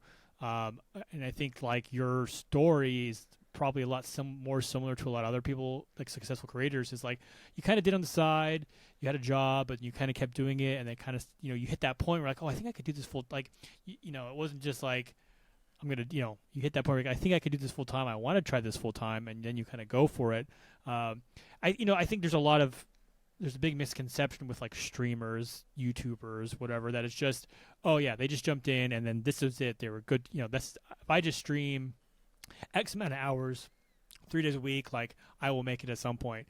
It's like there's a lot of hard work and time that kind of goes into cultivating an audience and cultivating a voice as a as a person, like what you want to convey as your content. And yeah, I mean that makes sense, right? It was a pivot, but like given if you're looking more to be online teaching isn't really for you, and you have this opportunity to kind of do this other world.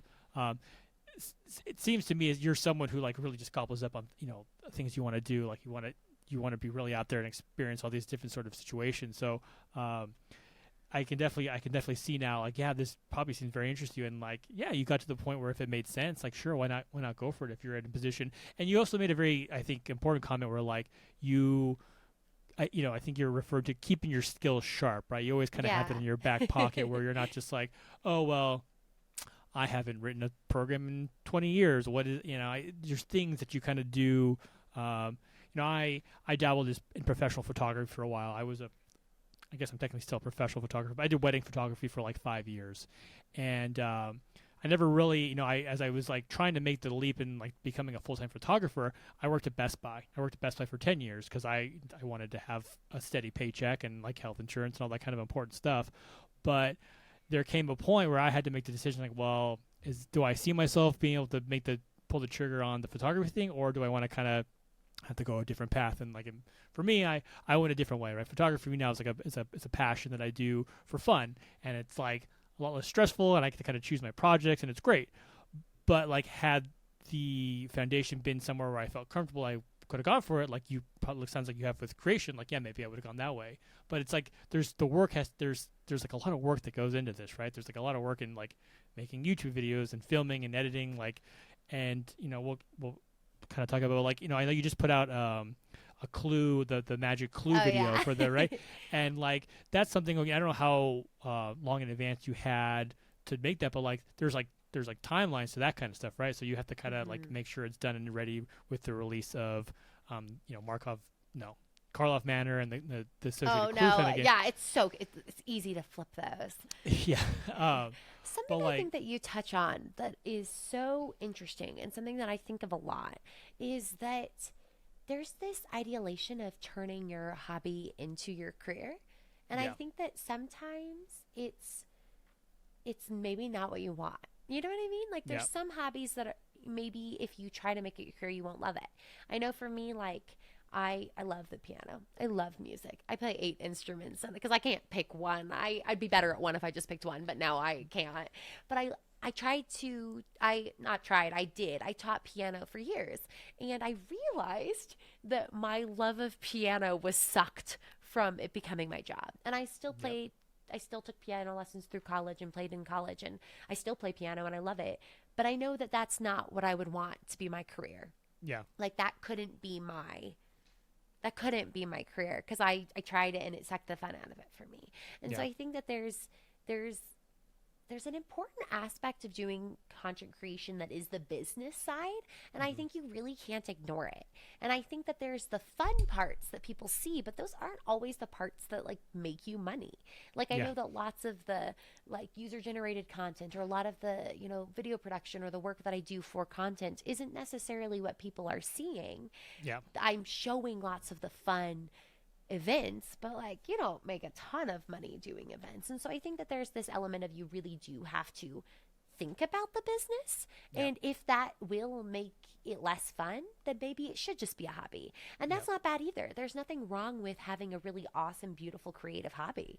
Like it doesn't have to be your full-time thing for it to be relevant, interesting, exciting, and super impactful. And so I think that that's something that like I try to think of and I try to remember, like my self-worth really isn't determined by my following count, by my output, by my success. Like my self-worth has to be rooted in something deeper. And then what I'm doing is just what I'm choosing to invest my time and energy in. And so I don't know. Those are things I try to think of, especially as people like, ask about like, well, how is it doing content full time? Is it still fun? Do you still love it? And I only want to do it if I still love it. And if I don't, I want to do something else. There's, I mean, what's the saying? If you do what you love and you'll never work a day in your life, like that is a lie. That is because like do what you love, you might enjoy the work, but it's still work, right? That's I think the part that people don't realize, you're still working, so a job is still a job, and then you still have, again, like content creation, like maybe like playing the game, streaming. Take streaming for example.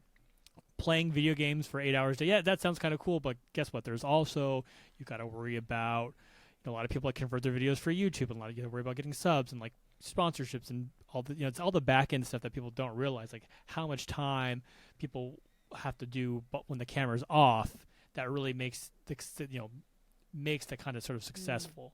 So, and I think, if you want to talk about doing it as long as it's fun and worthwhile to you, I think about a lot, like being able now to kind of pick and choose my photo projects is now like, for me, the enjoyment is in like the idea and the curation and like the bringing the idea to life sort of thing. Like that's the enjoyment, be able to create something that like, this is like what I wanted to do, like for myself, like I'm happy with it, and this is what I want to get out of like photography for me, right? And the artistic endeavors, or being able to like create something that's silly or fun or thought-provoking or whatever, like that's like what drives me for pursuing kind of art, if photography, for whatever it is. But like that's the important part for me. And that's, if you want to get really philosophical, we can talk art sometime, and just like the pursuit of like creating stuff and the importance of like being willing to take risks and stuff. Anyways, that's it. But like, I think that's, you talk about like being a content creator, but it's like, it's not just, oh, like here are my silly funny videos like I did. Like no, like there's like a lot of times like being a content creator is being a videographer and a video editor and a sound editor and a business manager and a booking agent and all this other kind of stuff. So those are the less fun parts, though. Yes. Like I'm sure there are, like, actually the fun parts are very fun, but like there are other parts that like you got to roll up your sleeves and kind of get them done. So, anyways, kind of veered off a little bit there, but I think you made some important points talking about especially your story. Outside of the less fun parts, I know, like, so talking about kind of the content you sort of create, obviously you do a lot of magic content, but you have, I mean, your YouTube is kind of, I think I would probably say your main sort of, say output engine. That's probably not what it'd be like. Mostly, I think your major source of your content, like, is that kind of like what you would say, like, you like to put, like to put a lot of your main sort of, kind of videos and stuff on? Is that fair to say? So I would say that YouTube is my passion project. My primary platform is Instagram. I think that that's where lots of sponsors are interested in Instagram, and that's where like you're able to share both photos and videos. And so I think Instagram is probably my primary platform, but I love making YouTube videos. And so I think you're right in that I feel like YouTube is a space where you get to make little short films or talk about things you're interested in, share passions, share ideas. And so I have a lot of fun and I love making YouTube videos. And so you're right that I totally enjoy making them, and they're one of my favorite things to create. Awesome. So I was trying to segue into YouTube. Clearly I got my notes wrong, but that's okay. No, I know you want were to really talk about close because I want YouTube to be my primary platform. I'm going to just say you're right, and that it's something I'm working on. Okay. We're gonna will it into existence. Yeah, exactly. Okay, Manifesting. Manifest. There we go. We're not talking about the magic card, or magic ability, or magic state of card being 2-2 upside down. Anyways, see, it's a magic podcast, so I try to throw in magic. That was good. That was a great. I'm a pro. Can you tell? I'm almost 30 episodes in, right? Easy. Okay, so talk to me about your YouTube channel, your passion project, soon to be your primary project. What about YouTube? What about making short films? Do you enjoy? What is why do you think you enjoy doing the YouTube stuff so much?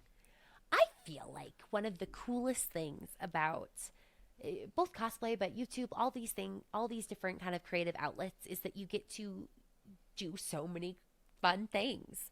Yeah. I think with YouTube, you get to be an actress. You get to be an educator. You get to be a videographer. You get to be a video editor. And I think it's wildly fun. I love writing scripts and brainstorming things that I'm passionate about. I really enjoy filming my videos. I like coming up with fun ideas to film, whether I try to make my videos very story driven. And so I like to try to share experiences when I can. And I love filming them. I like vlogging events. I just really enjoy it. I have a lot of fun. I've done theater since I was young.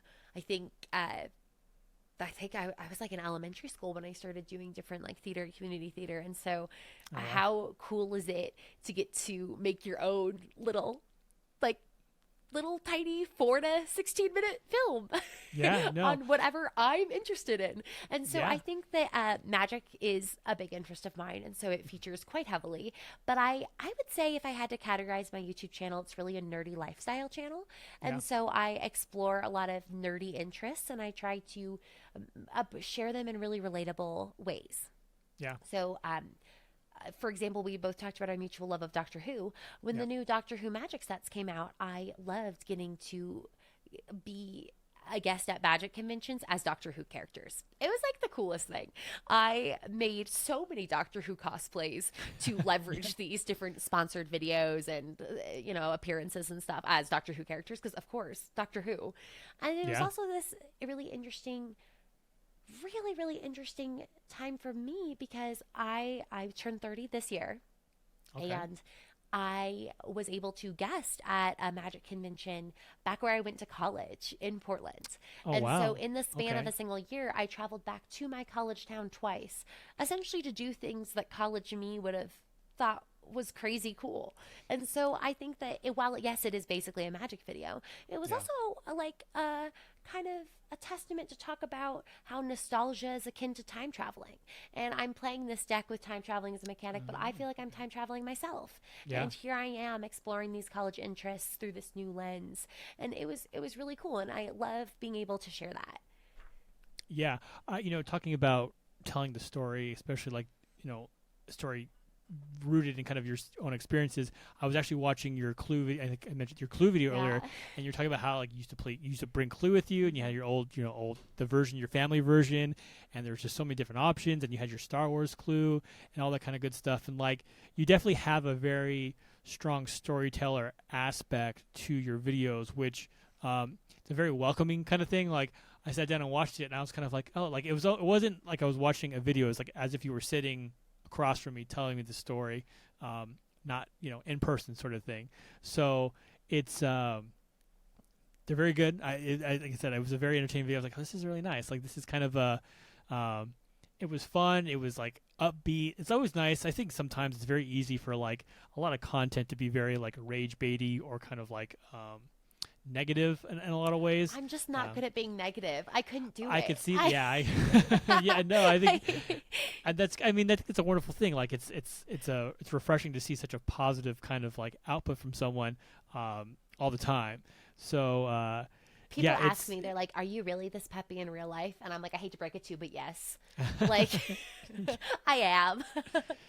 That's not that you don't deny it, but you definitely should embrace it. I think we'd be a little bit better off of a lot of more people were kind of more positive most of the time than maybe are currently happening in the world, But it's a kind of like, I really appreciate that. I think that my favorite part of Magic the Gathering is really the gathering part.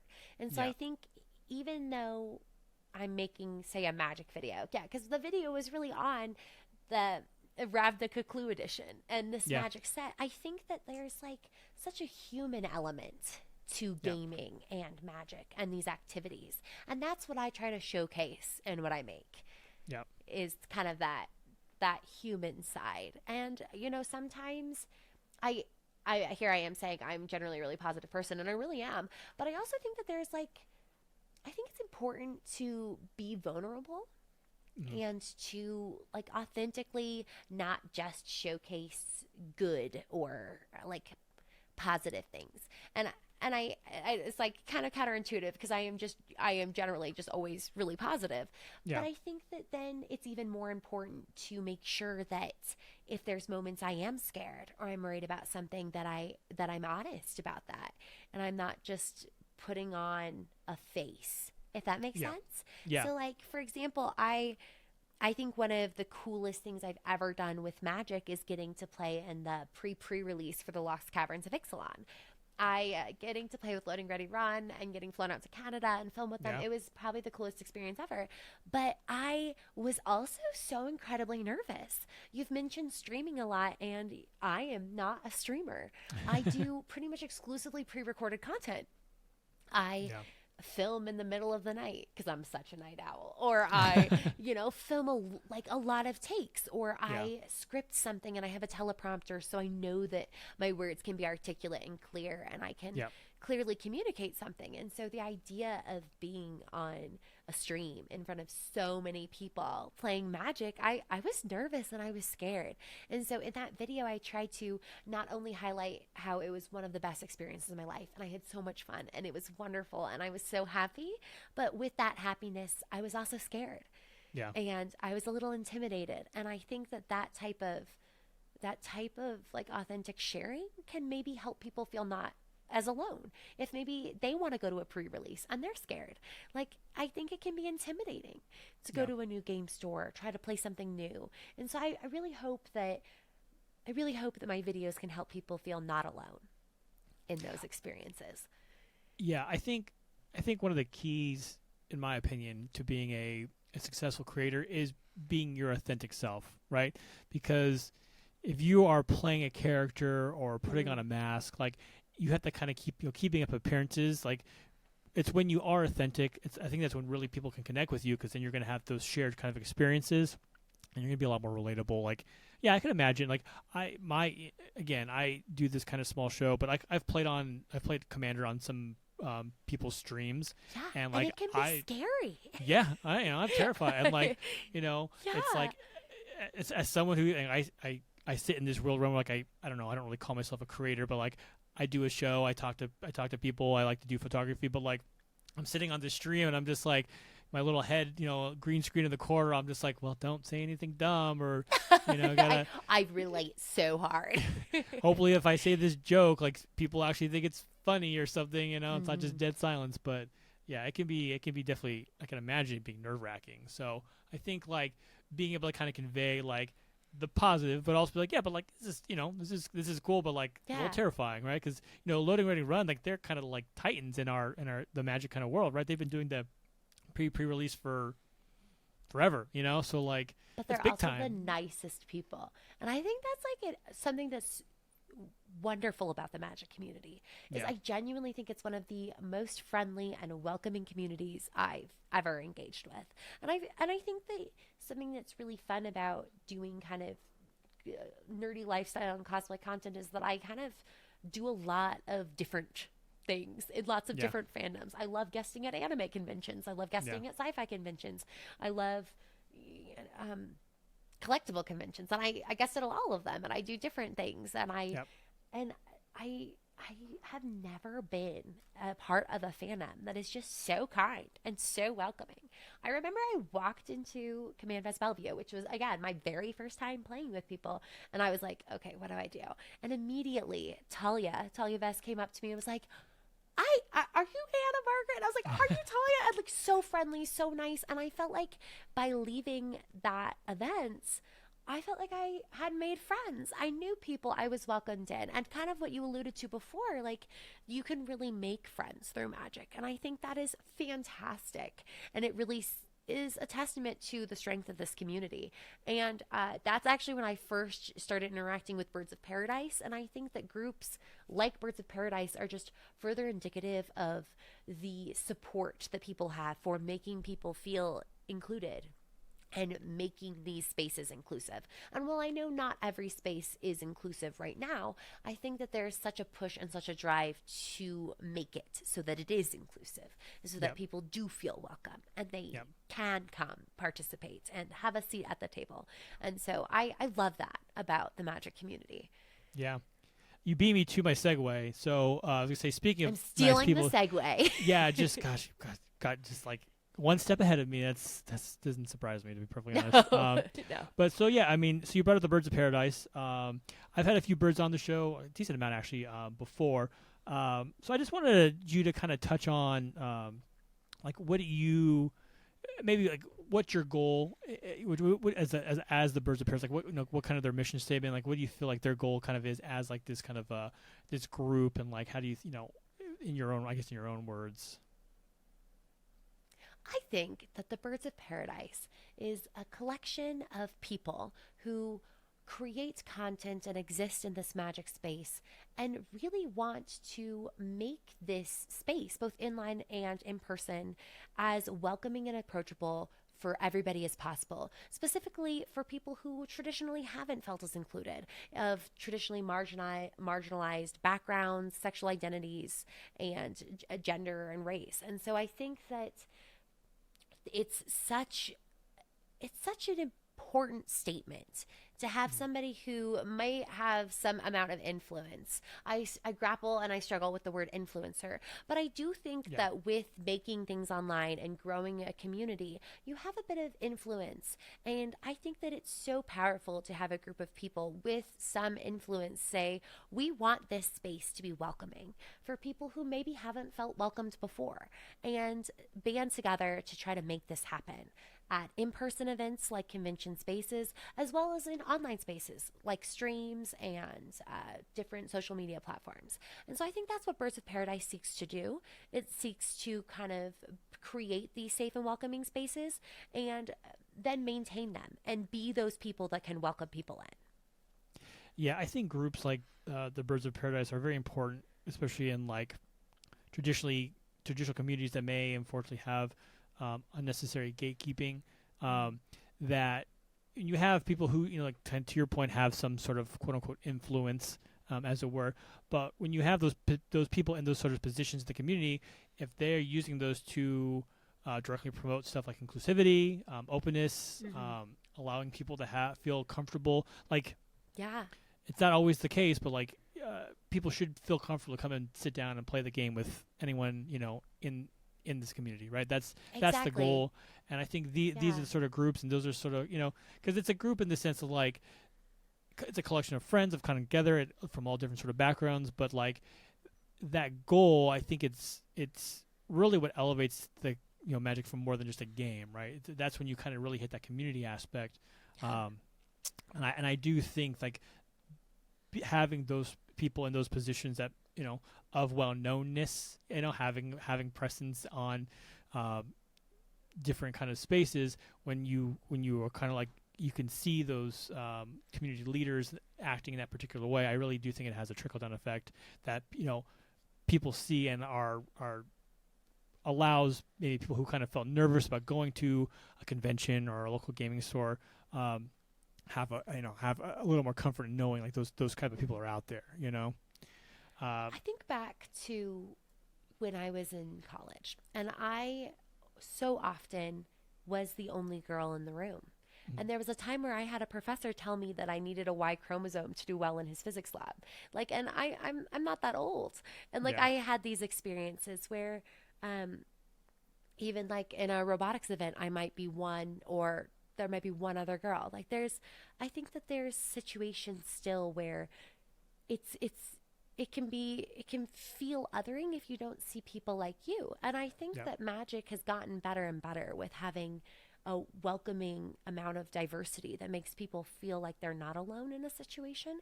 But I don't think that it's perfect. And I think that it's any steps that can be taken to have people feel more welcome should be taken. Yeah. And I think that it's really positive, and I'm really happy to be involved. And I think it's a good mission. Yeah, it's just representation matters. I think inclusivity matters, and I think as long as we keep that in mind and keep working towards that, like things, obviously, like you said, things are not going to get better overnight. But I think as long as people kind of continue kind of promoting those ideals and those ideas, that hopefully maybe at some point things will eventually get to a comfortable place. But I do think that's why, especially like the birds. I think that's why those groups are important to have in the community. I think that really kind of like sets a standard for what we represent as like Magic players, right? I think that's it's a very good kind of thing to kind of look towards. So, yeah, like I said, the birds. I think I'll link.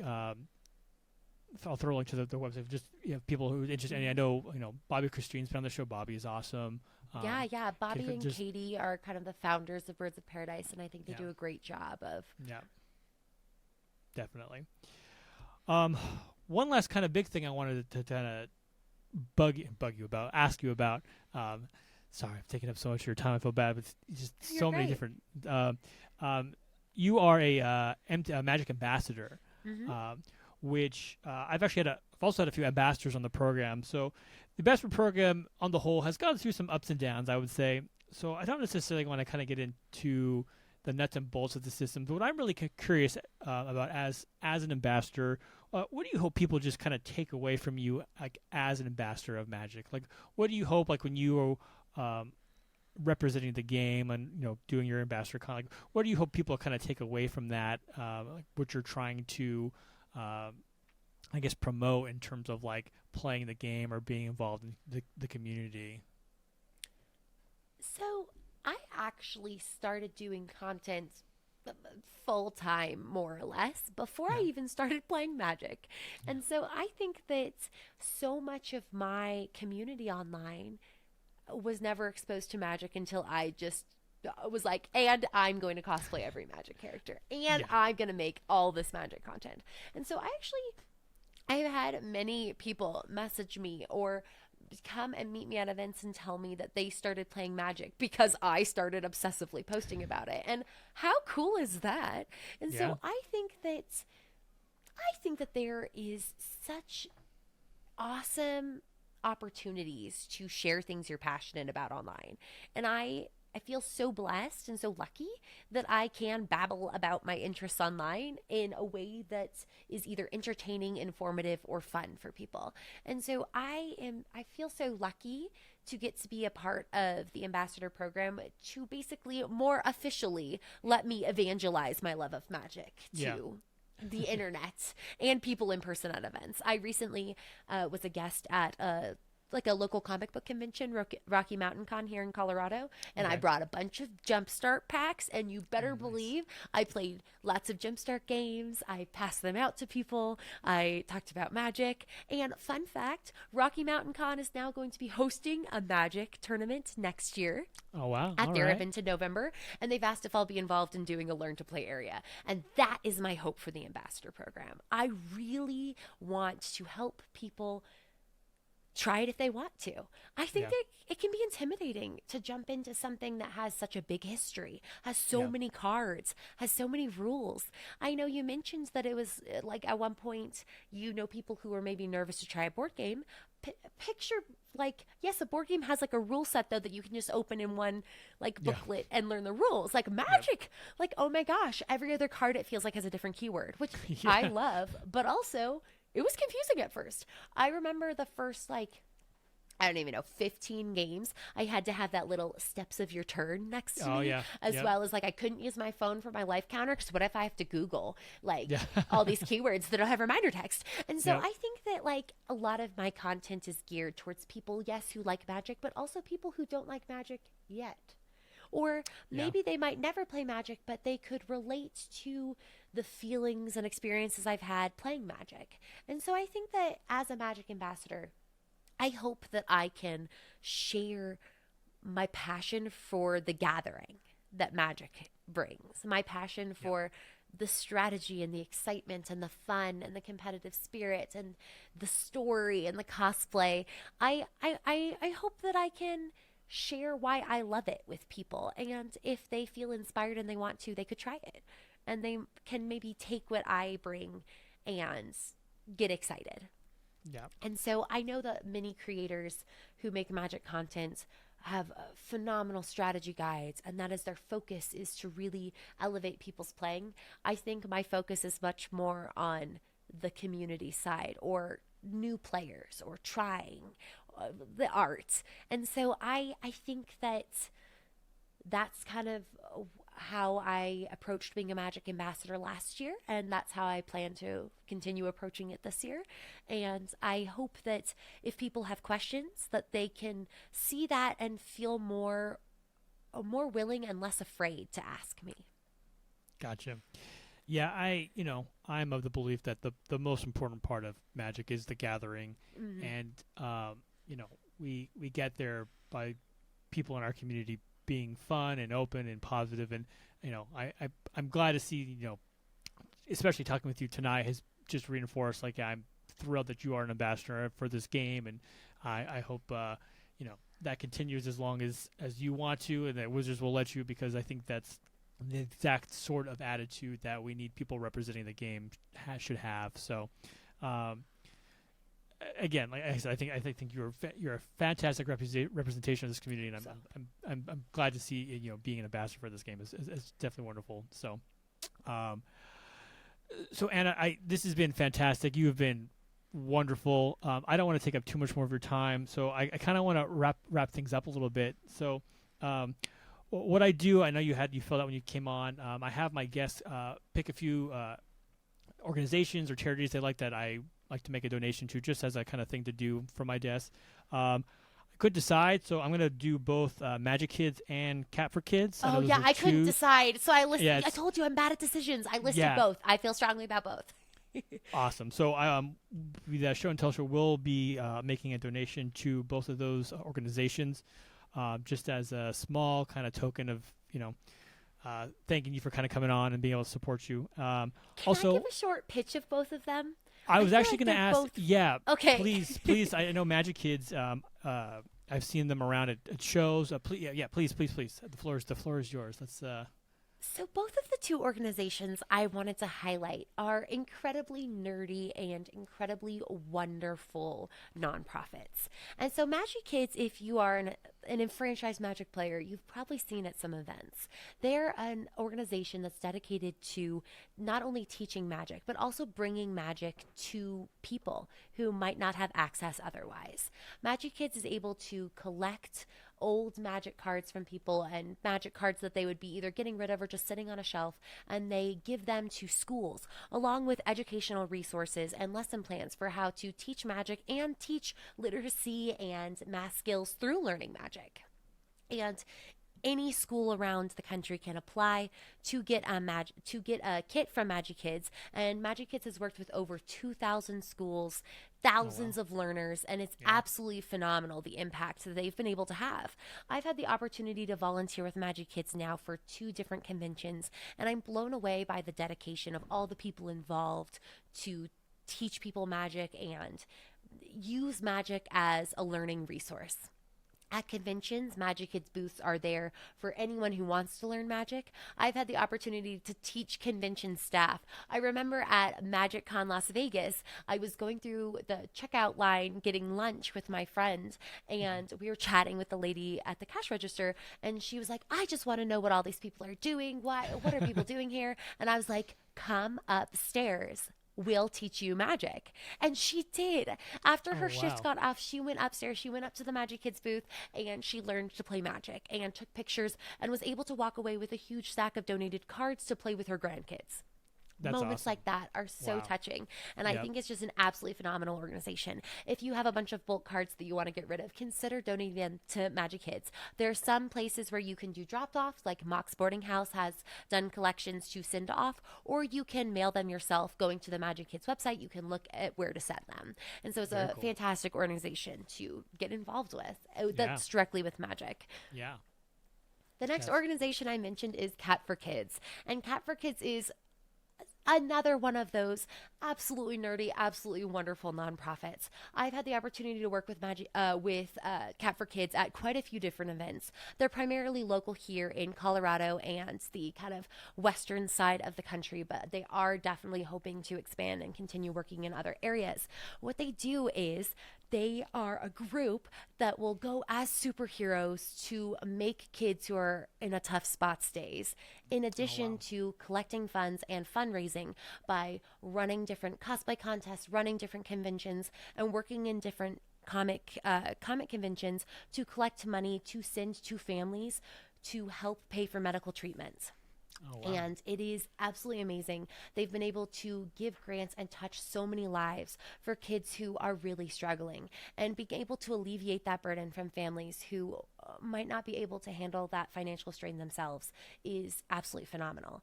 And being able to go to a hospital and interact with kids is something that I cannot even begin to describe. Yeah. I've been to many hospital visits as a princess and as a superhero, and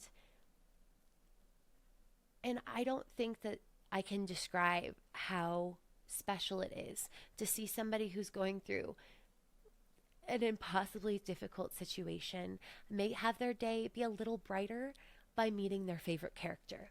Yeah. And I think it's so special that these people dedicate so much time to this. And so both organizations are amazing, and look them up and support if you can. Definitely. Yeah. Wow. That's incredible. Yeah. Two great organizations. Again, it's just a small thing I can do to kind of help support, groups that you're obviously very passionate about. I will definitely link both the groups below. Magic Kids especially, I know I've seen that very, very awesome group of people, awesome kind of booth idea. And yeah, I mean, getting more people in the game, like that's kind of the whole point of everything, right? So, lastly, creating welcoming spaces. Clearly, yes, I have a passion. You have a passion, yes, please. For it. So what I'm going to do now, actually, I'm going to pop up my community board. It should pop up, hopefully. Usually it does. We've talked a lot about community tonight, and I like to put a big emphasis on community, especially with my guests. So what I am going to do is I'm going to subscribe to your Patreon. So that way, even after this show's kind of done and, we've gone our separate ways, I can kind of continue to support you in even just a small way, as you can kind of go out and continue to make content and just be a bright, shining superhero in the nerdy and magic community, and just a small kind of way that I can kind of, continue to support you in your endeavors and all that you do, because again, you're amazing, and it's, just my small way of being able to kind of, keep pushing you forward, and hopefully, you keep making fun YouTube videos and playing Clue and all your favorite board games and Dominion. You're probably playing Dominion right now. I'm not playing Dominion right now.